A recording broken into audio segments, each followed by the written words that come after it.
Tidak di semua tempat bebas. Kalau di YouTube kamu bebas, atau di depan jamaah kamu bebas. Kalau khutbah Jumat jangan nyongor sembarangan ya.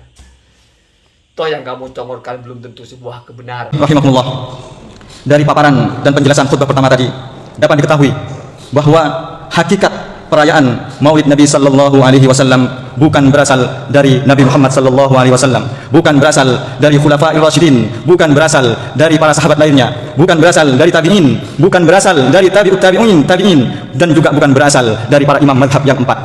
Tetapi perayaan Maulid Nabi sallallahu alaihi wasallam awal mula adanya berasal dari Bani Ubaid Al-Qaddah, munafik zindik, pencetus aliran kebatinan yang berasal dari kalangan Yahudi.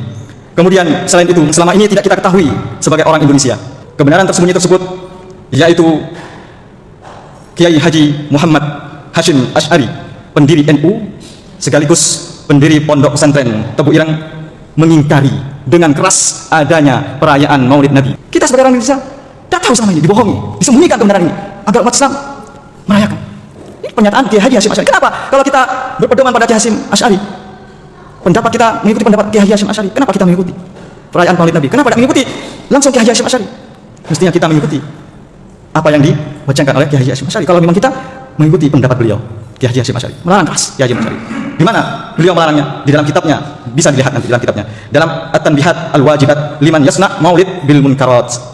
Menindaklanjuti permintaan maaf saya tadi pagi di kediaman Bapak Kepala Desa Haji Fakhrul Razi. Yang selanjutnya ini saya ingin mengklarifikasi isi pernyataan khutbah Jumat saya, di mana saya ada kekurangan teks atau kekurangan penyampaian yang belum saya sampaikan dan teledor karena kesilapan saya dalam penyampaiannya. Yaitu dalam isi khutbah tadi, khutbah yang saya sampaikan tentang Maulid Nabi itu bahwasanya menyatakan Kiai Haji Hashim Asy'ari pendiri NU mengingkari adanya perayaan Maulid Nabi. Nah, di situ saya putus apa daya kehilapan saya. Hendak mana saya ingin menyatakan lanjutan dari pernyataan saya tadi di khutbah itu, ada pernyataan yang belum saya sampaikan, yaitu bahwasanya kalau disertai tindakan kemungkaran. Maksud saya seperti itu. Artinya dalam isi khutbah itu saya tidak ingin menuduh dan tidak ingin menfitnah Kiai Haji Hashim Asy'ari.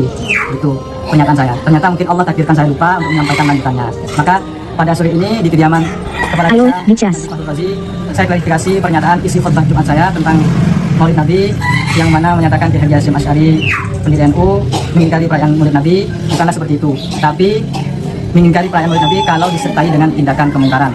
Mungkin itu klarifikasi dari saya. Mohon maaf sebesar-besarnya. Mudah-mudahan klarifikasi dari saya ini diterima dengan lapang dada dan tulus hati. Dan saya berharap permasalahan ini tidak terus membesar. Baik-baik, jadi kami harap untuk saudara Ustadz Yasir dan Ustadz Ismail menemui kami di sini dengan jantan. Jangan hanya berkuah-kuah di media sosial. Tunjukkan di mana wajah kalian sekarang. Ini kami wajah, hidup wajah, hidup Haji Sunnah wal Jamaah. Hancurkan Wahabi, tolak Wahabi, angkat kaki Wahabi dari Indonesia, angkat kaki. Semangat. Sambil menunggu. Kami beri waktu 10 menit. Kami beri waktu 10 menit. Kalau 10 menit ini masyarakat sudah tidak sabar, akan men-sweeping masjid dan lembaga yang disini ada Wahabi di situ.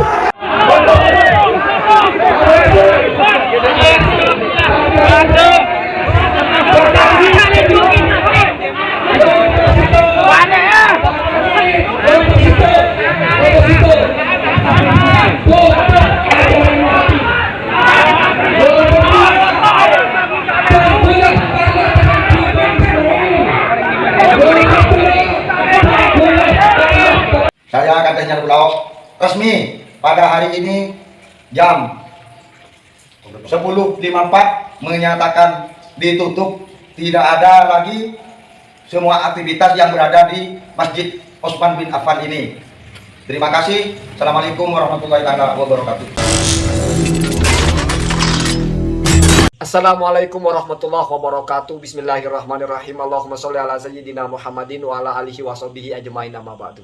Allahumma ja'alna min ahlil khairi wa sa'ada fid dini wa dunya wal akhirah, wabil khusus kepada Ustadz Yasir tadi itu yang menjadi topik pembicaraan tadi sepanjang durasi itu.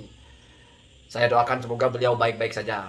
Dari klarifikasinya itu mungkin sedang tertekan atau berimbas kepada keluarganya atau apalah. Kalau saya ditanya bagaimana hukumnya orang menggeruduk seperti itu, jawaban saya itu kan kebiasaan orang Madura saja. Kalau tidak setuju dengan sesuatu mereka berkumpul lalu minta kejelasan. Namanya kebiasaan kan tidak perlu hukum ya.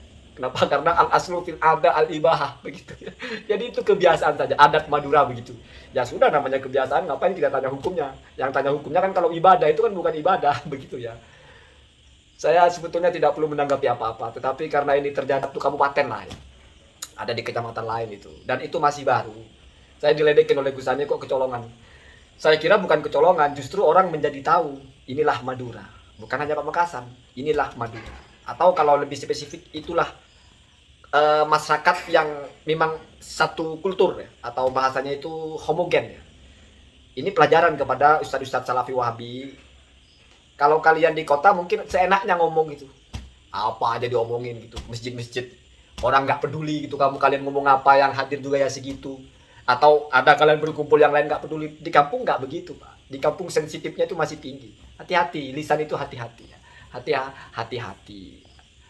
Dan sebagai bukti juga bahwa Madura itu nggak main-main dengan Wahabi ya. Dulu Khalid Basalamah itu tidak boleh, dilarang ceramah di Masjid Pamekasan itu ya. Dan saya bisa membayangkan misalnya di khutbah Jumat ada orang seperti Khalid Basalamah lalu bercerita menjelaskan bahwa kalau orang ditanya tentang boleh nggak saya membantu orang tua saya untuk tahlilan, oh tidak boleh, itu maksiat, tidak boleh taat kepada kemaksiatan. Oh mungkin bukan hanya seperti itu ya, bisa jadi pertumpahan darah ya.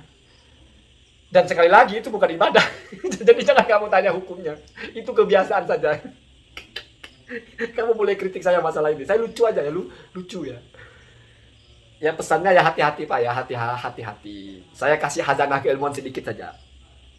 Konflik di masyarakat itu bukan hanya seperti ini, bukan hanya Madura yang begitu. Dulu ya, dulu ada ulama sekelas Imam Jalaluddin, Imam siapa? At-Tabari ya, Ibnu Jarir At-Tabari, Abu Ja'far ya. Beliau itu menulis tentang ulama-ulama fikih, Ikhtilaful Fuqaha kalau tidak salah, lalu tidak mencantumkan nama Imam Ahmad. Itu diprotes oleh pengikut mazhab Hambali itu. Sampai ya wakilah ya, berbagai cerita itu rumahnya dilempar batu. Kenapa? Karena dianggap melecehkan Imam Ahmad. Kenapa Imam Ahmad nggak dimasukkan ke dalam ulama-ulama ahli fikih, kan begitu. Jadi sudah dari dulu. Padahal masalahnya bukan menyalahkan, enggak, cuma tersinggung saja. Kenapa ulama kami, madhab kami nggak dimasukkan? Apalagi itu ya, dia bawa-bawa Kiai Haji Hasyim Asy'ari, pendiri NU, terus nunjuk-nunjuk seolah-olah masyarakat dibodohi, terus dia ungkap kebenaran bahwa Kiai Hasyim Asy'ari itu melarang maulidan ya. Lalu dia bilang takdir Allah ya, apa namanya? Dibikin lupa ya, takdir Allah ya, takdir Allah, semua itu takdir Allah ya. Orang mencuri, orang berzina juga tidak mungkin terjadi kalau nggak ada takdirnya ya. Tetapi kamu nyolong terus dipenjara juga takdir. Jadi bukan masalah takdirnya, tapi masalah konsekuensinya ya.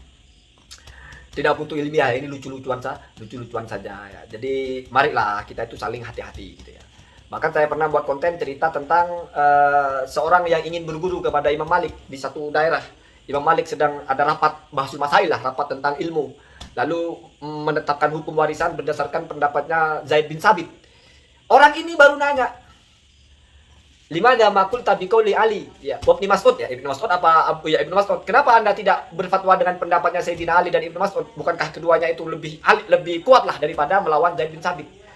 Itu cuma bertanya, cuma mengkomplain begitu aja, sudah mau dikeroyok itu, dikejar ya, dikejar, lari dia, lari. Pertanyaan Imam Malik sederhana kepada orang itu. Saya sudah malas baca-bacanya ya. Ini ibroh saja. Aina tarot tak ada bakah. Di mana kamu tinggalkan akhlakmu? Jadi orang bertanya saja itu sudah dianggap tidak berakhlak. Apa kata Imam Malik ya? La syakka fi fadli Aliin wa Ibni Mas'ud. Tidak ada keraguan tentang keutamaan Sayyidina Ali dan Ibnu Mas'ud. Walakin qaumana ala madhhabi Zaid bin Sabit. Tetapi di sini masyarakatnya memakai madhab Zaid bin Sabit. Ini masalah ikhtilaf Pak, yang muktabar. Kamu tidak boleh salah pangan. Lihat sekeliling itu madhabnya apa. Jangan kamu datang gebor sholat tidak sah kalau tidak salam 2 kali. Yang kamu ceramai madhab Syafi'i. Jadi gebuk kamu, tidak sah. Kami kalau buru-buru salam 1 kali kok. Tidak sah, itu kan sunnah. Oh ini wajib. Iya, itu kan pendapat ulama berbeda-beda. La yungkarul mukhtalaf alaih. Tidak boleh kalau ikhtilaf diingkari. Kok tidak pakai kaidah itu kamu digebukin ya. Kembali ke cerita tadi, orang ini hanya usul ya. Usul kenapa nggak pakai pendapatnya Zaid bin Sabit? Sudah dikeroyok, dikejar ya. Apa kata kata Imam Malik itu? Idza kunta baina qaumin. Nah, ini legendaris sekali bahasanya. Idza kunta baina qaumin fala tabda bima lam ya'rifuhu fayabda'ka bima takrahu. Kamu kalau mau masuk satu komunitas, jangan memulai dengan sesuatu yang mereka tidak kenal. Maka mereka pun akan menyambut kamu dengan sesuatu yang kamu tidak suka, ya seperti tadi Yasir itu. Sudah tahu ceramah di masyarakat yang maulidan. Dia bicara tentang maulidan versi yang mencetuskan maulid orang Yahudi. Cari perkara. Padahal ada yang mengatakan maulidan itu dari Raja Irbil ya. Orang soleh ada. Terus apalagi kalau bawa Kiai Haji Masyari, ya itu sudah nggak bisa dimaafkan, itu kebohongan dan dia pun sudah mengakui ya. Jadi inilah Madura ya. Tidak perlu kita bernarasi panjang-panjang. Yang jelas kalau kamu macam-macam di sini ya, ya begitu akibatnya. Kalau kamu bilang kan hadiah untuk berceramah, kan hadiah, ya masyarakat juga hak mereka untuk protes. Jadi sama-sama berhak akhirnya. Kamu hak untuk menyampaikan yang kamu anggap benar, masyarakat berhak untuk tidak terima. Jadi kalau sama-sama menghormati hak ya sudah. Kamu diprotes ya kamu tidak boleh melawan mereka yang protes, toh mereka juga berhak protes ya. Jadi kamu merasa berhak berceramah, mereka merasa berhak protes ya. Kepala desanya merasa berhak tutup masjidnya, ya ditutup ya, nggak tanggung-tanggung ya. Dan selesai cepat gitu, nggak kayak masjid yang di Bogor atau apa masih enggak, langsung tutup, kepala desanya turun tangan, ditutup, selesai ya. Selesai. Saya maunya seperti itu ya. Jadi kalau tidak bisa kita bicara secara ilmiah ya sudahlah. Sudahlah. Kamu dakwah di tempat-tempat tersembunyi saja. Di mana jangan sampai di level khutbah Jumat, masalah ya. Jadi kalau Wahabi ini merasa tetap ingin berjuang, ya ngumpet-ngumpet saja ya. Ya kan kalian selalu merasa seperti orang mendakwakan tauhid, dan ketika menentang kalian yang menentang itu seperti dulu di zaman Nabi melempari batu. Ya sudah, kalau begitu kalian ikut dakwah Nabi ketika di Mekah sembunyi-sembunyi ya. Jangan pernah berani bersuara. Tunggu setelah kalian nanti menguasai baru bersuara ya. Sekarang ya di bawah pohon kelapa gitu sama satu orang dua orang gitu ya. Ngumpet-ngumpet aja ya. Kenapa? Karena kalau belum saatnya kalian berkoar sudah berkoar. Ya begitu. Jadi nyongor itu tidak di semua tempat bebas. Kalau di YouTube kamu bebas, atau di depan jamaah kamu bebas. Kalau khutbah Jumat jangan nyongor sembarangan ya. Toh yang kamu congorkan belum tentu sebuah kebenaran. Allahumma hdina hada sabil. Assalamualaikum warahmatullahi wabarakatuh.